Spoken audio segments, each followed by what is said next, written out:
addressed President Zelensky, calling the situation extremely difficult and saying Ukrainian forces were holding off the Russian army in 2 major cities in the region. USA Radio News. Diabetes, high blood pressure, anxiety meds, everyone's on them. If you're a 50-year-old male, maybe a bit porky, and you may even have type 2 diabetes, $1 million of term insurance may only cost you about $200 a month. Call Term Provider. Speak with Big Lou at 800-444-9336. Big Lou will find a term life policy for you even if you have type 2 diabetes, are overweight, or have high blood pressure. Term Provider has helped thousands of people like you who think they can't afford term life insurance. To buy $1 million of affordable term life for you, all you need to do is call Big Lou at 800-444-9336. Lou will make sure the scales are tipped in your favor. Call 800-444-9336. Big Lou will answer your call and work to fit you into a term life policy that you can afford. Remember, Big Lou's like you. He's on meds too. Call 800-444-9336.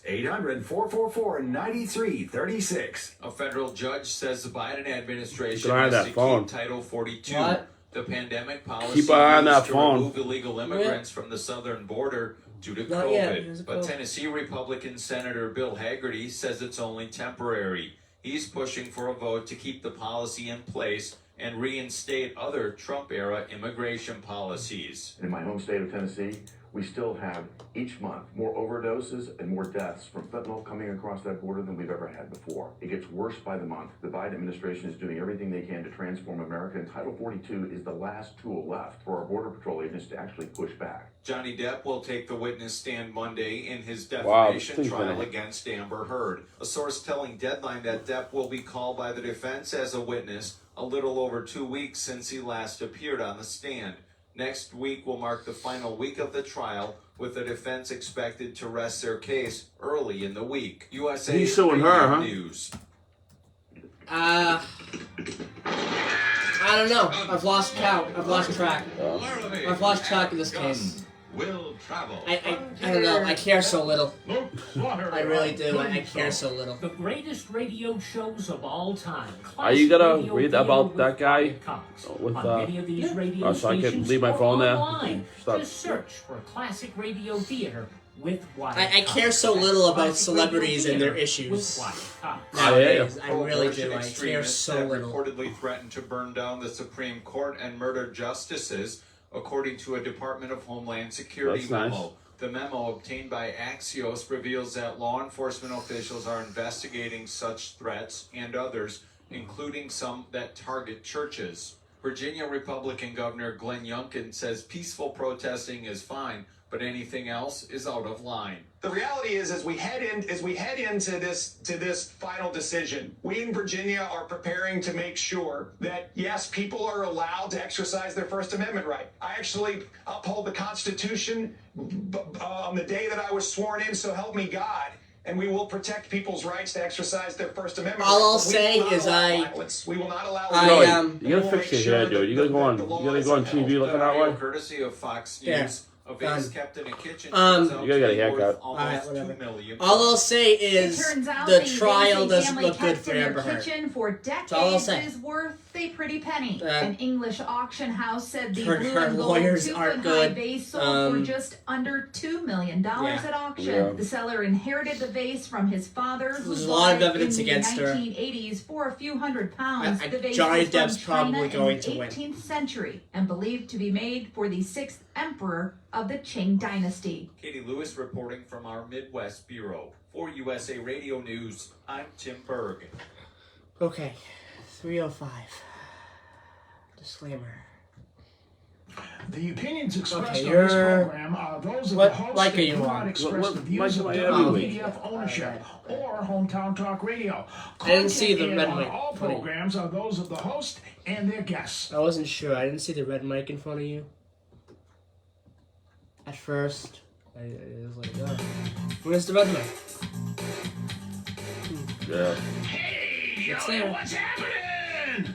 Good morning, Scott. I mean, what's happening in Middleboro and surrounding towns? It's time for the Middleboro Week in Review with your host, Joey Driscoll. Stay tuned for news, Middleboro news, here on AM 1530 WVBF.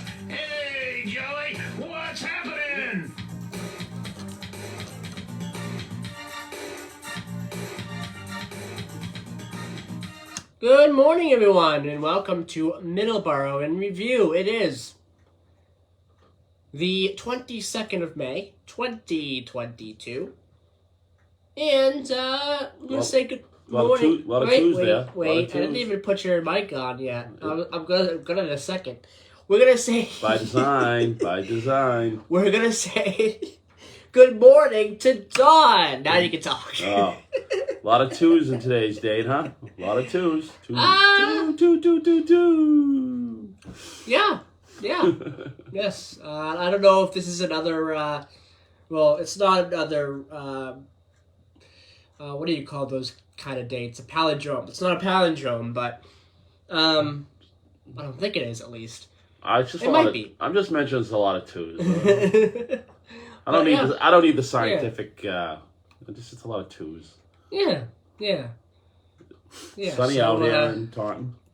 Nice out. Beautiful day. Yep. So we are. And good morning, Joseph. Good morning. We are in the midst of summer.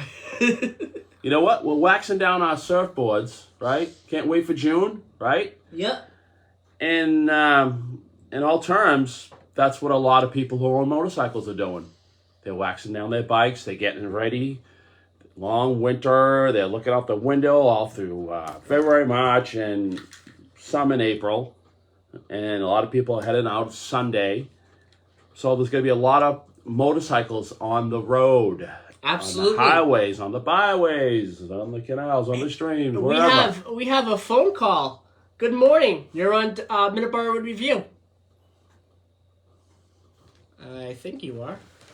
1 second. No. Try this again. You're on Middleboro in Review. I got awesome. Nothing, Joe. Awesome. Hold on 1 second. Let me put your headphones up there. Okay. And Dawn, can you hear it now? No, I got nothing, Joey. Why don't you have anything? I don't know. You still got the caller? Yes, and it's Ensuka. Ensuka is calling in here. Good morning, Ed. How are you?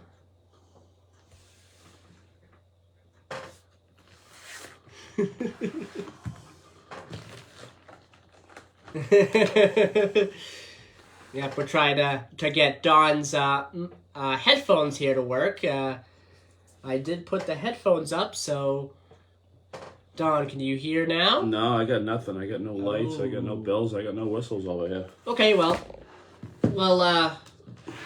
figure it out. We'll figure it out. Okay. So. Thank you for calling in today.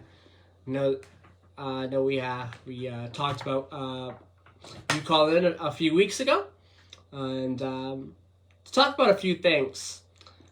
First of all, Dawn, let's start with you today. Let's start with you today. You get the first. You get the first question, Dawn. Okay, can we hear Ed? Yeah. All right. Hello. Good morning, Ed. How you doing? Good morning. Yeah, good to talk to you. Good to talk to you. First question. What do you got for us today at 11 o'clock? Today at 11 o'clock is Musical Odyssey. Yeah, I meant the program. I'm sorry. What's the name of the program? Oh, okay. Today is Music Masters of Spain, Part 1, and next week will be Part 2. Okay. I think you talked about that was coming up last time. I think we might have had that conversation. And yeah, we did. And one thing that's interesting about it is that for people who listen to a lot of classical music, usually most of their listening is composers who were German or Austrian. It's just the way culture developed at that time. And not too many people think of Spain in terms of classical music.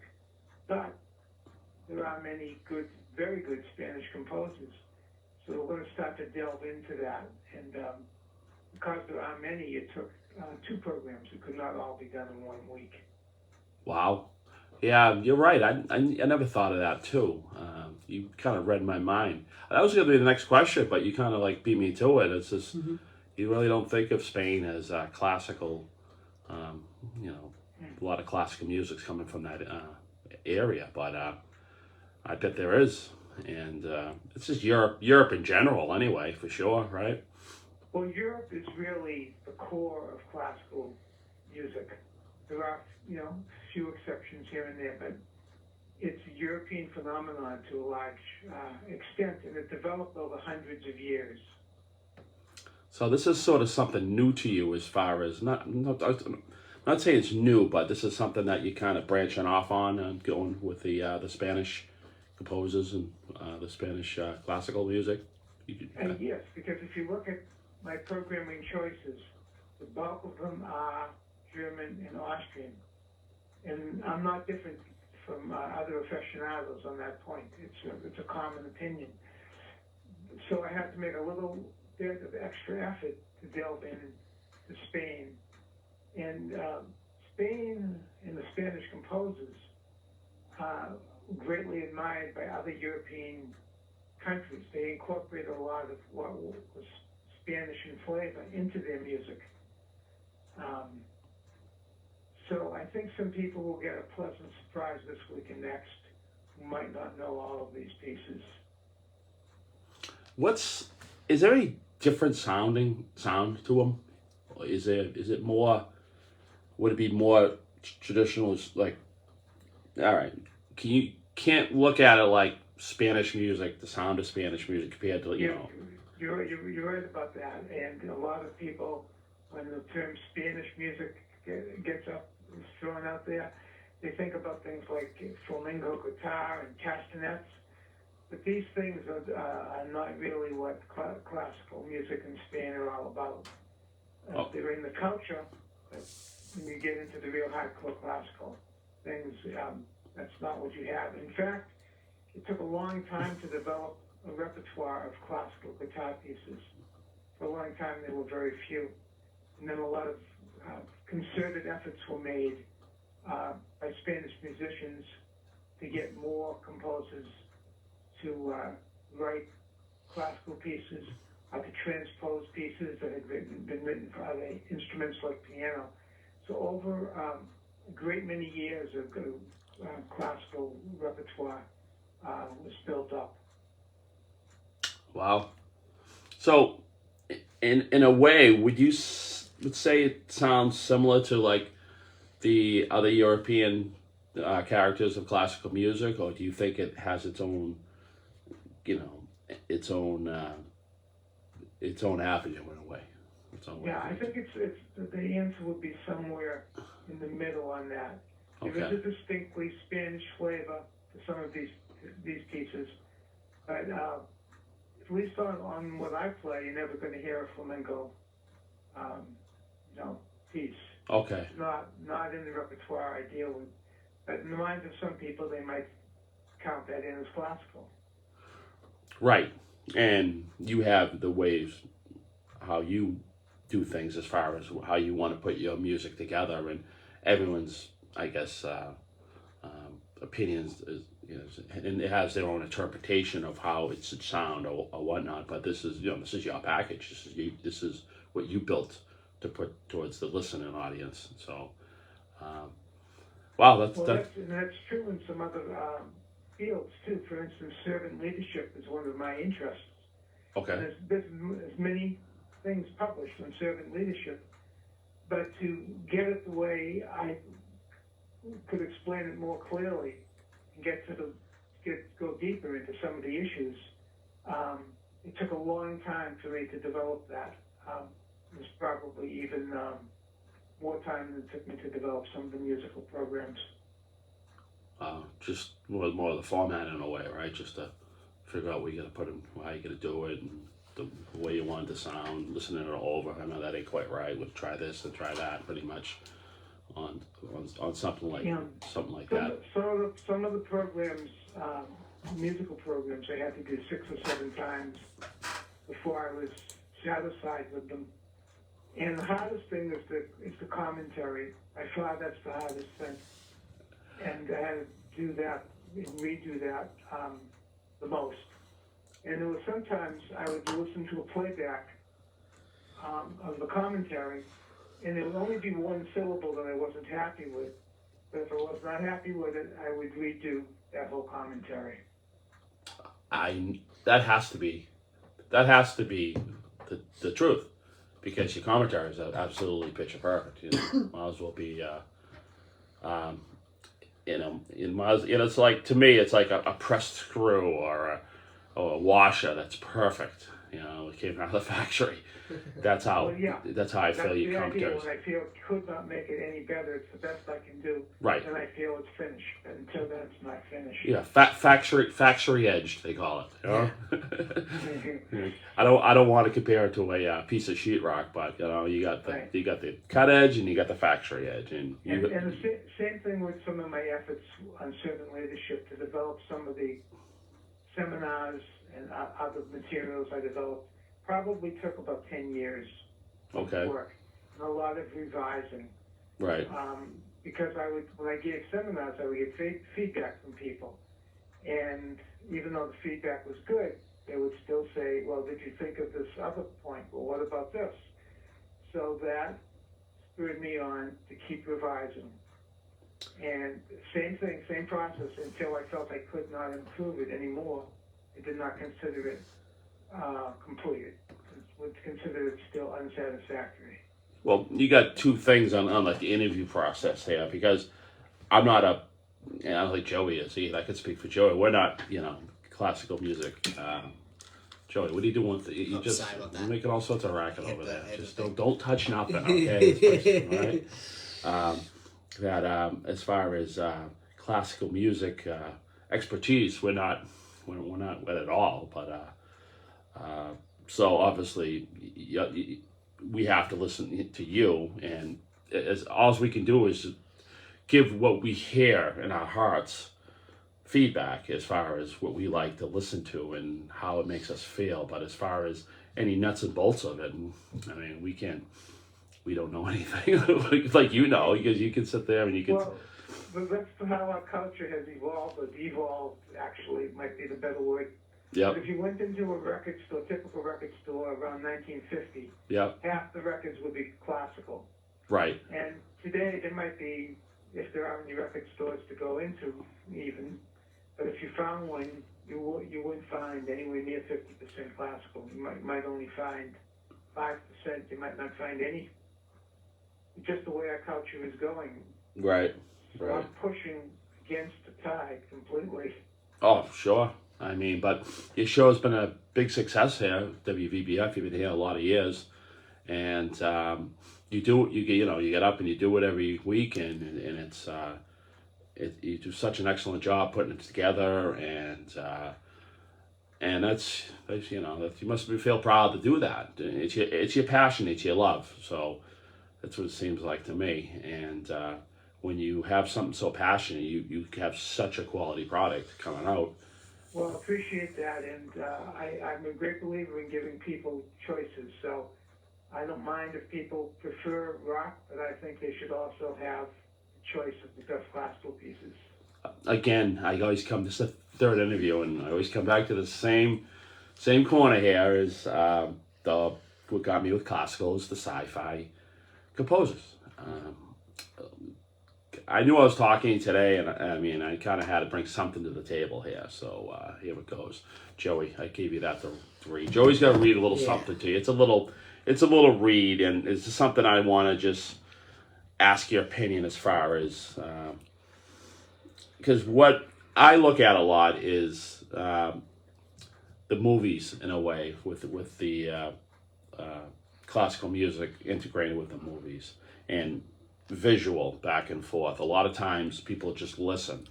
So I say there's two genres there as far as sight and sound. I mean, sight and sound, watching a movie, and then you're watching it and listening to it and you're seeing what's happening and how the conductor's trying to tell the tale, tell the story about what's going on, to just listening and not having that sight perspective.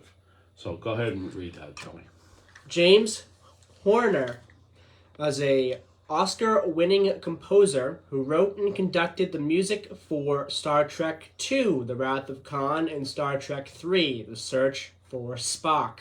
His work on the former was his first score for a high-profile motion picture, while he is best known to the general public for his later work, the 1997 blockbuster movie Titanic, in particular. His most signature work is for the Star Trek community. It is arguably the rousing scene where he composed for the two starship battles in The Wrath of Khan, which he subsequently recomposed with more bombastic elements for Krug's bird of prey scenes in The Search for Spock, and which was on occasion reused in later productions, signaling the arrival of Klingons. Horner actually appears in the battle station scene of Star Trek II in a brief non-speaking role as an enlisted trainee. This is one scene, Ed, that, and I'm not going to get too deep into this because we don't have till 11 o'clock on the show. Okay. There's a scene, and I'm not, first of all, have you ever seen that movie, Star Trek Wrath of Khan? I don't think so. Okay, all right. There's a scene where Ricardo Montalban's in it. He's excellent. Okay, he's Khan. He's a super being who hijacks another Federation ship. So this ship is getting ready to meet the Enterprise, and there's no radio communications, so they don't know. There's one happy family as far as Kirk's concerned. But you have like the and I'm not even sure if I'm even saying this right, but here we go. All right, now you're on the bridge with Kirk, and you get the happy-go-lucky music as he's going towards, and they're trying to establish communication. On the bridge of Khan's ship, you have this 6-piece French horn, aggressive sound, chaotic Khan's theme.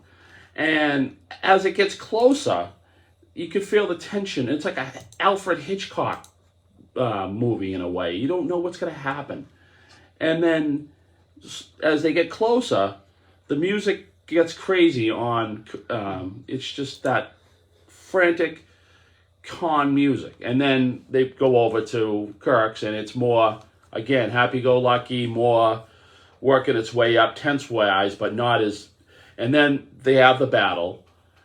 And then when things switch over and the Enterprise fires on Khan's ship, their music beats up. The Federation, Kirk's music. And then when Khan retreats, he has the same, 6 French horn theme, but it's more like scattered. It's more he's in retreat. It's not as confident in a way. It's that's the only way I can. I hope your head didn't fall off trying to. Give a good explanation of it, and you said the magic word, which is Alfred Hitchcock, because he put a lot of emphasis on the music in his movies, and composer Bernard Herrmann wrote the music for some of the greatest Hitchcock movies, including Psycho. Oh, yeah. I think his Bernard Herrmann scores are outstanding, and a good portion of Psycho actually could be a silent movie. There's long stretches where there's no dialogue, and in some of those, Bernard Herrmann music is really very effective, gives life to that particular scene. Well, that 9-minute scene in Star Trek II, Wrath of Khan, where they meet and they have a battle, is one of the most intense scenes I think in sci-fi movie history, in my opinion. And I'm a big sci-fi guy, and I just think you'd be a good music critic because you're able to give a very vivid description of what you heard. It's just more your reactions, but it was very vivid. Well, yeah, I mean, maybe I could have thrown a couple of fancy words in there, I guess, but it's more emotional. I was reading up on him last night a little bit, Joey, what he read, and listened to some interviews and watched that scene over like 3 times. And like I said, I'm not sure if you want to dial it up on YouTube, but you always get to dial is Star Trek II battle scene, and that 9-minute thing, and it's just the whole. You'll see what I'm talking about. But James Horner talked about 6 French horns just going off was Khan's theme, and it's just intense. It's just and like I said, my generation didn't grow up with classical, but grew up with classical in the theaters. And with mostly there's sci-fi. Actually a lot of argument about whether some of these movie scores should be considered classical or not. They're right on the periphery in many cases. And the ultra purists will say, no, this is not classical music, but others disagree with that. Well, it sounds like classical music, I mean, what's your opinion? I mean... Well, ultimately it is how you experience it. That's why it's impossible to give a conclusive answer. But there are certain stylistic factors and musical structures that are used in classical, and also there's a lot of development of material in classical.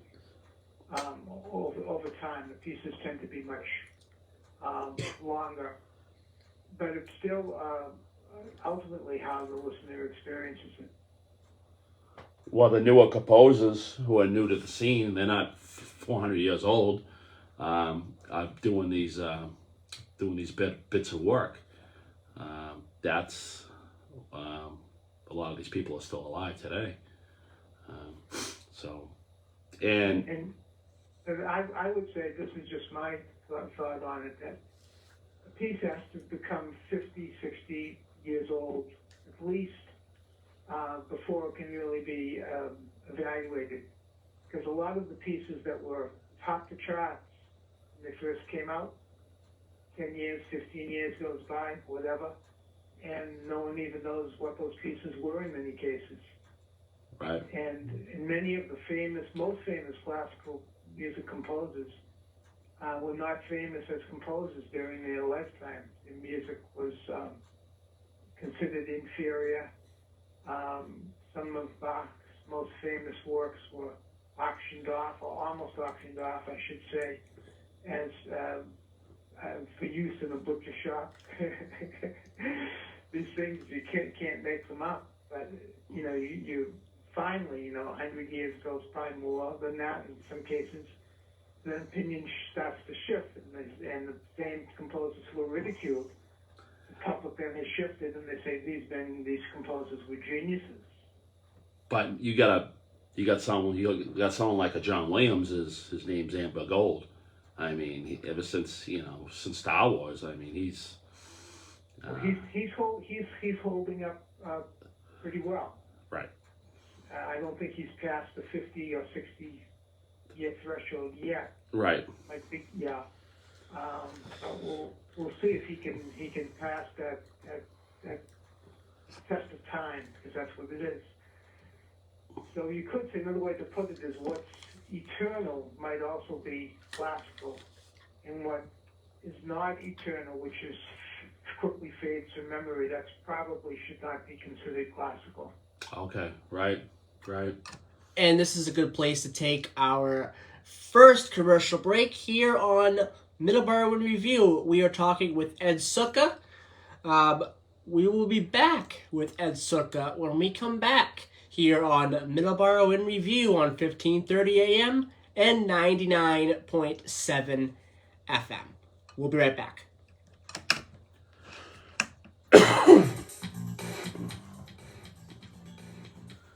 Joy, hand that phone, will you? Okay, your phone, go. Thank you. All right.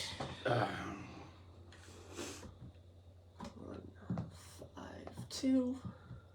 I wonder what's wrong with the bank. You better let Chris know. I get nothing over here. Well, something might not be turned on. Well, aren't you in control of I can power? turn it on, but I'm over here trying to run the. All right, no, boards. that's fine. I mean, the interview is going perfect. Okay. All right. You gotta ask me a few questions because I don't know how. Yeah, I want to ask about. We were talking about the Spanish show today, as well.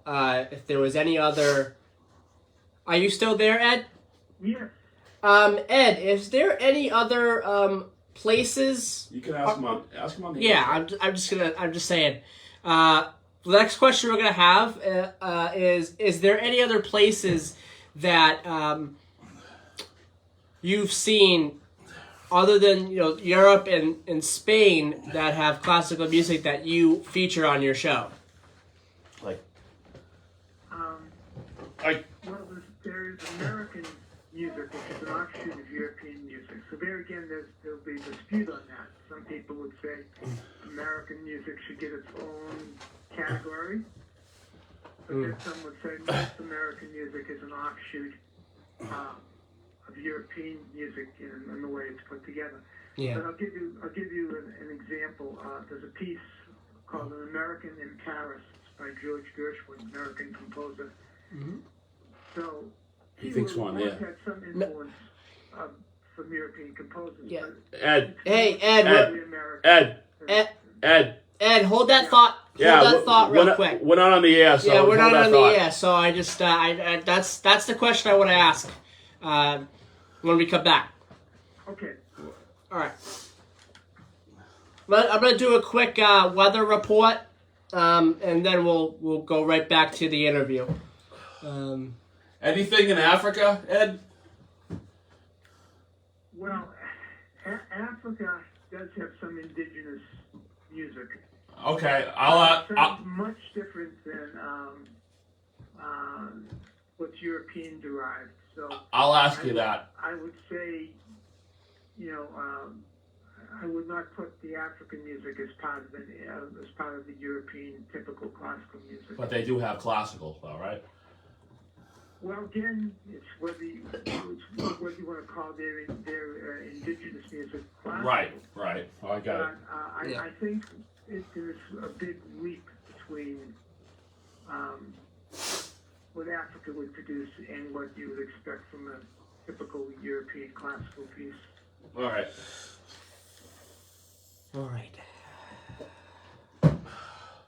Coming back from a commercial break in 30 seconds. I'm going to do a quick weather report because that's a segment I have to do. I want to do that safety thing for the bikes. Yeah, at the end of the show. Okay.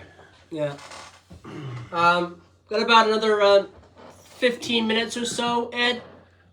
Okay. Okay. Do you think you're going to be okay on playing that Spanish CD today? Absolutely, yeah. That'll be fine, okay. No issues with the CD. There should be no issues. Right. And I'll also mention, if you'd ever like to take a break from talking music, I would be certainly willing to talk about servant leadership as a change of pace, because I think we could have a good discussion on that. Sure, yeah. Okay. I just, he's going to ask you a question.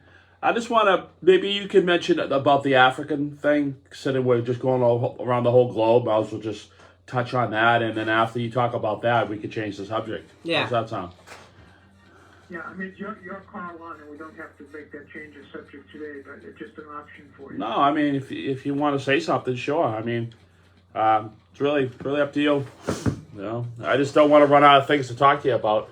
All right, here we go. 5, 4, 3, 2, 1, and 0. Oh, okay, and we are back here on Middleboro in Review. Before we continue with Ed Sutka, I want to do a quick weather report. In Taunton currently, it is 65 degrees outside and sunny. A high of 91 today. Driscoll, North Dakota, 37 degrees, a high of 57. That's quite the difference from Taunton. Yeah. Middleboro, 68 degrees, a high of 90. And Driscoll, Texas, a high of 80 right now. Actually, current temperature 80, a high of 90. All right, there you go. That is your weather update today. That's a quick weather update with Joey. Very, very quick weather update. I think that was like 45 seconds. All right. Keep it under 60. Keep it under 60. Or keep it under 30. All right. I want to ask a question of Ed. And that question is, do you have any programs from music other than in Europe, Ed?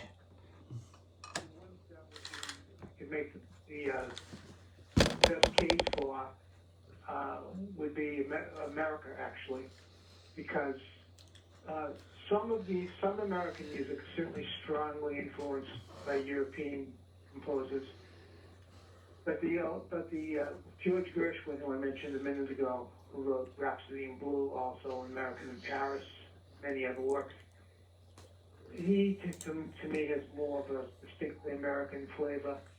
And also Aaron Copland in some of his works, American composer, and you get a distinctly American flavor.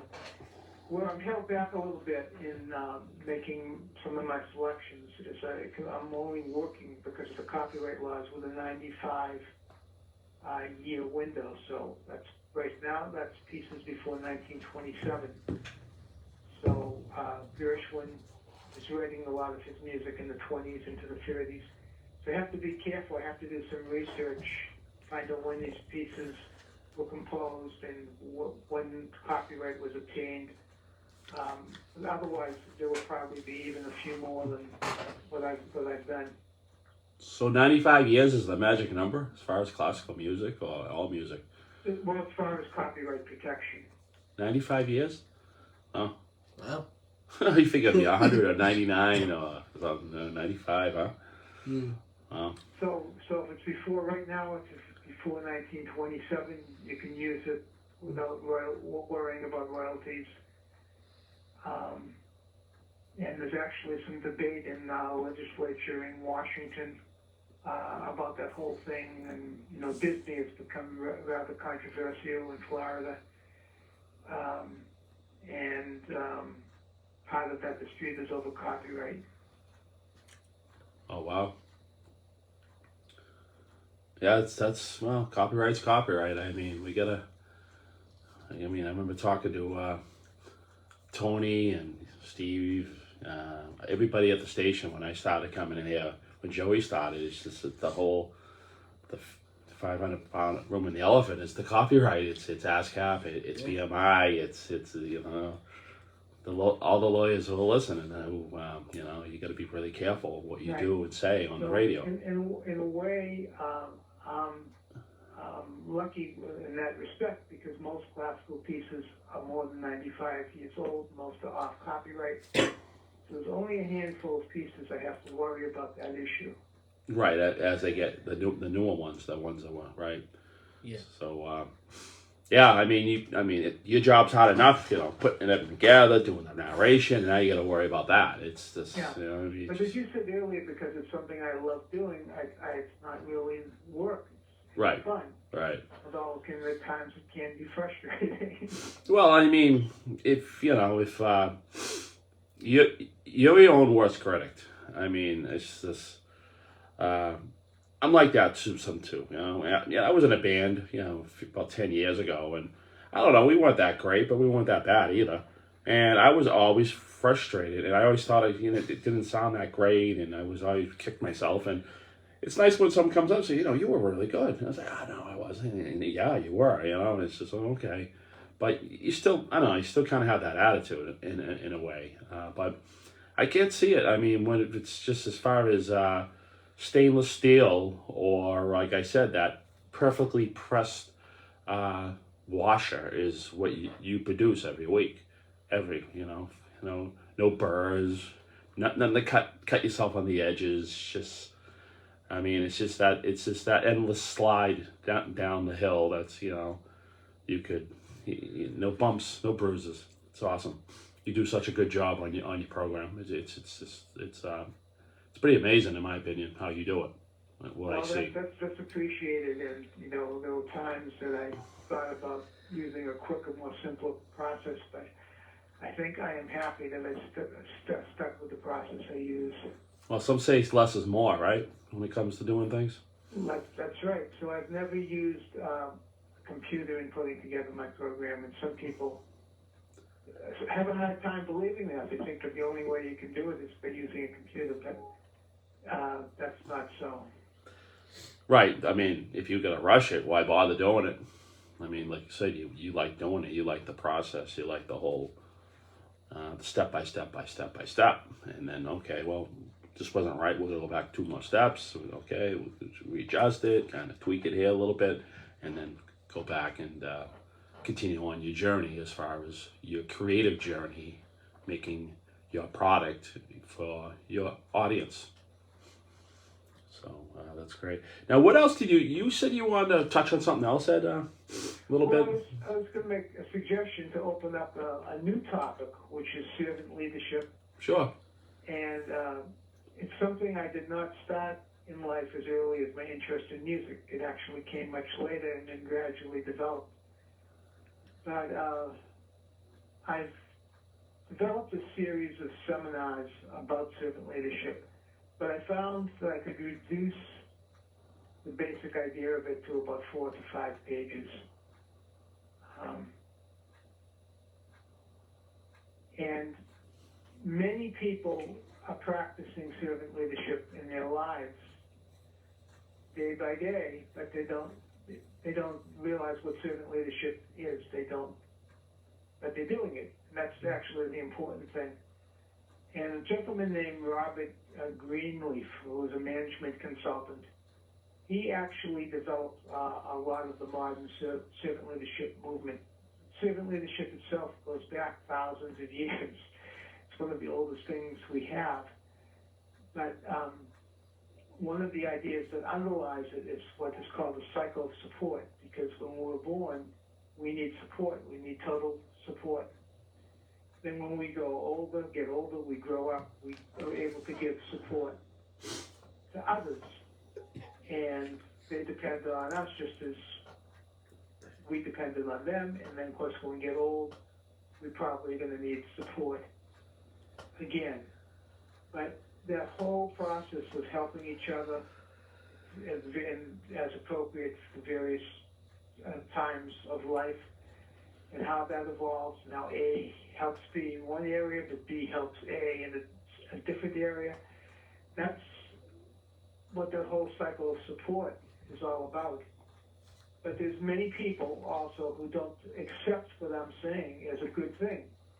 Like if they have to take a charitable action, they think, well, that's less money that they can spend upon having fun. And they don't see it in a positive light. But we have a very difficult time existing if we did not have a willingness to help each other. Yeah, right. I mean, you could be at the top of your game all your life, and I don't need anybody, but you know what? Everyone's the same. Once they need somebody, they got to reach out. Even if they contribute nothing to helping anybody their whole life, they're still gonna. It's just human nature. They're still gonna put their hand out and help me. I'm still gonna help them. It's just that's my nature. Right. Even actually, the things you said when I've listened to your program, I see these servant leadership tendencies in you. So that's one reason I felt encouraged to bring it up. Well, I'm not.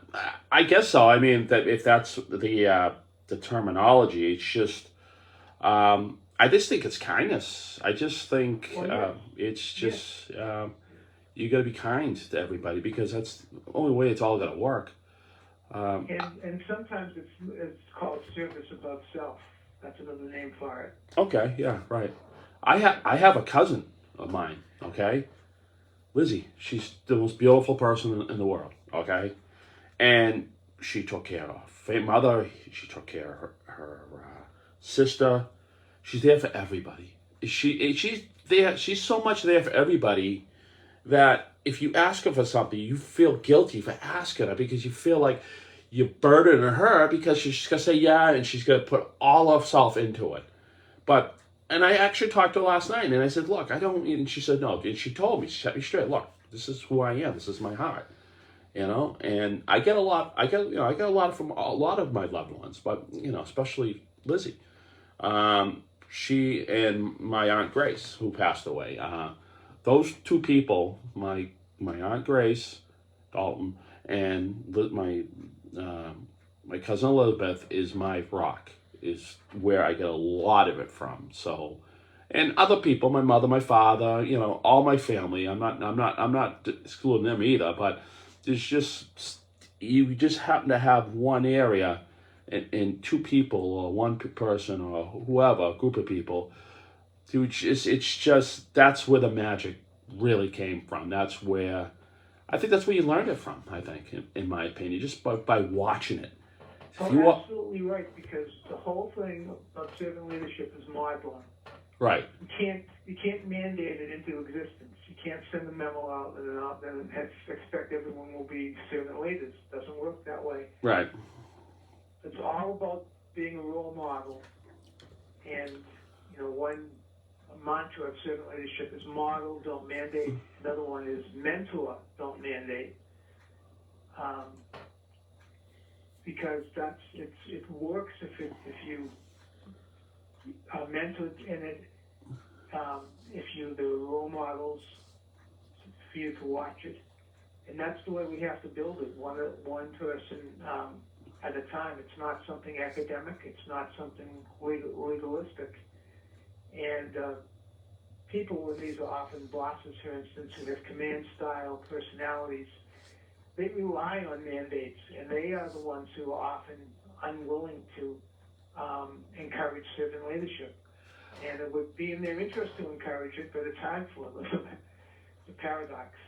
Well, I was told by my brother, you want to, you think everything's so cut and dry, and it's not. Life ain't cut and dry. It's not. I mean, there's wiggle room, there's this, there's that. Nothing's cut and dry. Joey, you got a little, you making faces over there? We got a commercial coming up. Let's finish up with Ed here. We got about 2 or 3 more minutes, and then we'll take a commercial. Okay, all right. We'll finish up with that. All right, I got my director. Our final little. I got my director over here making faces. He's gonna put the commercial up. But what would your role? I'm not. Let me back it up. I'm not saying this. What would you say people? You know what? I'm not sure how I can ask you. I'm trying to ask you a question, but I don't think I'm going to say it right. What do you think most people's roles should be as far as trying to start, to be a better person? I mean, no one's got to just go and do it. Is there little nitbits they can do? My aunt said a smile would, she said she tried to do 10 acts of kindness every day in your life, and she says one is a smile. So people should start there, you think? Smiling, being nice? Well, where this gets a little bit dicey sometimes is the difference between servant leadership and community service. And what happens in our culture, you see it in the schools a lot, the students are mandated to perform community service. Pick up the town trash or whatever, whatever job they find for people. And if the students in this example really want to do that, that's what their hearts desire, it fulfills them, then they're being servant leaders. But if they're only fulfilling an assignment that's been thrust on them, they are providing a community service, but you really couldn't call them servant leaders. Right, so if you have somebody like a teacher who could talk these students into volunteering on their own and not going kicking and screaming, then that particular teacher is sort of leader. That's exactly the essence of it. Right. I've had teachers like that in high school. Other teachers I really looked up to, and you do anything for them, and because you're proud of them. I was proud of all my high school teachers. I was, because because I never looked down at them, and they were good people, and I really liked them. So that's, it's pride, I think, a lot, too. You got to carry a certain amount of pride for yourself and the people around you. You just can't just look at the bad things of people, because there's more good than bad, I think. Yes, it's a great lesson that we could all learn from, because if we close down people's positive attributes and possibilities, how do we expect anything good to come from them? Right. Hey, yeah, thank you for the interview. Hopefully we'll be getting in the studio hopefully when we get the all clear sign over here. Yeah. Definitely like to have you come back in a month or so. What do you think? I think I could do it. I think we could work that out. Okay, yeah. And I think, today I thought we could do that transition to a second topic because we had all this extra time. So I think that worked out pretty well, too. Yeah, I think this is our third interview this year alone, and we're not going to run out of the park here, I think. Everything it's comfortable. It's really comfortable because I'm really getting what's funny, I'm getting to know you more on the air than, like, say, in person. I've met you in person, and you come in, give Joey CDs, it's all business, blah, blah, blah, blah. And then we talk or whatnot, but as far as a real personal relationship, as far as I'd say kind of warming up, I think we're doing it on the air here, which is I think is pretty fascinating. Yeah, I feel the same way. Yeah, so Joey. Thank you so much, Ed, for calling in today. Well, thank you, Joey. Thanks for being a good listener as you were for so much of today. Thank you so much. Okay, take care, Ed. Bye-bye. All right, and and I want to thank again. Thanks, Ed, for calling in.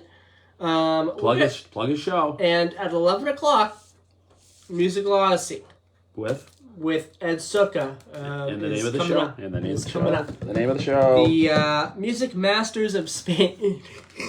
Music Masters of Spain Part 1. There we go. There you go. So you always plug them. All right. You always plug them. Here we go. Commercial break. We'll be right back.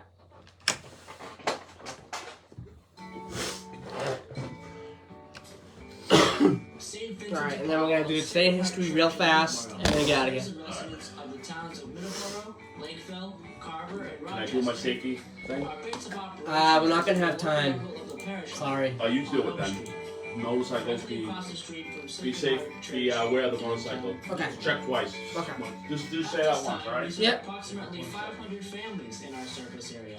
Many of them come to us for various types of aid. This can take many forms and include many of the following programs: utilities and rent assistance, agency referrals, clothing and furniture vouchers, and temporary lodging. For more information, go to svdbmiddleboro.org. May the good Lord bless you and keep you safe. Williams Trading Post, serving the residents of Middleboro since 1949, is the perfect place to get a gift for a friend or family member this spring. They sell fruit trees, garden supplies, and much more. They also have an antique shop. Open Monday to Wednesday, 10 to 5, and Thursday through Sunday, 9 to 5. Visit them at 556 Wareham Street or call 508-947-1598. All right, we're back. I just want to remind everybody, it is spring. Today is going to be very nice. It's going to be in the 90s today. A lot of motorcycles, a lot of bikes will be out. A lot of people walking around. Be careful while you're on the road today. Just really be careful of motorcycles and bikes and people walking around. Definitely very important to do so. Like I said, there's going to be a lot of people walking around, a lot of motorcycles out, and a lot of bikes out. It's going to be a very nice day today, so be careful while you're on the road today. All right, our Today in History. Our first Today in History, 1849. Future U.S. President Abraham Lincoln has issued a patent for an invention to lift boats, making him the only U.S. president to ever hold a patent. Our second one, 1856, Congressman Preston Brooks of South Carolina severely beats Senator Charles Sumner of Massachusetts with a cane in the hall of the United States Senate for a speech Sumner had made regarding Southerners and slavery. Birthdays on this day: 1901, Maurice J Tobin, American politician. He was the 6th United States Secretary of Labor. And that name will also be recognizable to people here in Massachusetts as well. Maurice J Tobin, his birthday is today. 1934, Peter Nero, American pianist and conductor. 1939, Paul Winfield, an American actor. 1943, Tommy John, the pitcher who's he suffered a major injury that ended up being named after him, called the Tommy John surgery. He's a really good pitcher, and he's not in the Hall of Fame. That's a shame. 1981, Daniel Bryan, an American wrestler, probably one of the best American wrestlers of the modern era. 1986, Julian Edelman, American football player, probably one of the best New England Patriots players, not named Tom Brady. And passing away on this day in 2005, Thurl Ravenscroft, an American voice actor and singer.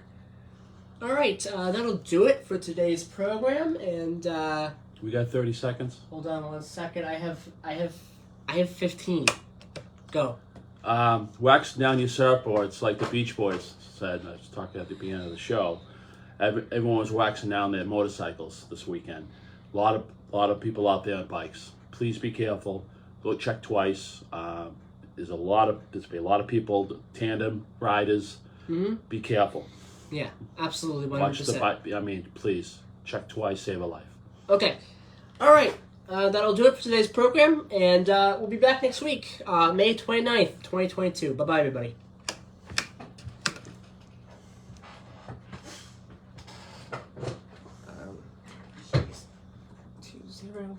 Enter. Sorry, I did all the talking. Nah, I'm glad you did. Bye-bye, everybody.